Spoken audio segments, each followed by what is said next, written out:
Since our last story on Tupaia, the Tahitian navigator who sailed to Aotearoa with Cook, he's become even more famous.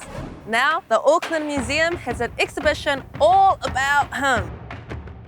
What's interesting about this exhibit is that it talks about what Tupaia wanted from Cook.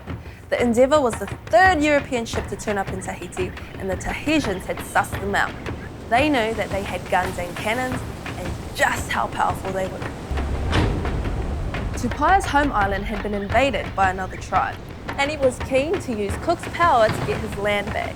And Cook was keen to use Tupaia's navigational skill and his inside knowledge of Pacific culture. Tupaia introduced Cook to all the famous fellas in the Society Islands, but Cook wouldn't step into Tupaia's fight. Tupaia probably thought, he'll come around, so off they sailed for Aotearoa. While Tupaia did, Cook thought he was heading to some great southern continent. The Endeavour would have been fascinating for Tupaia, an entirely alien society of 94 white men and one goat, for milk. With weird food that had maggots, Tupaia refused to eat it. When they first arrived in Aotearoa, our ancestors understood him. He was like a long-lost uncle from home, from Hawaii. Hey, Uncle. Hi. Tupaia was a big deal to Māori. We recognised his high status and we were thrilled to connect to Hawaii through him.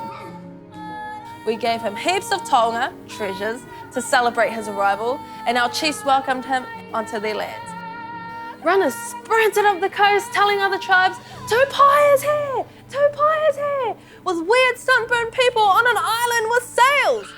Kind of like if Martians landed on the harbour bridge and Billy T. James was on board. And all the time, Tupaia was translating, smoothing out the way, helping Māori trade with the Endeavour. What this exhibit is great at is explaining how important Tupaia was to the success of Cook's first voyage to Aotearoa. Tupaia helped build trust and reminded Māori that we were a part of Polynesia, and that 500 years after leaving Hawaii, we still were deeply connected to it. It was still home.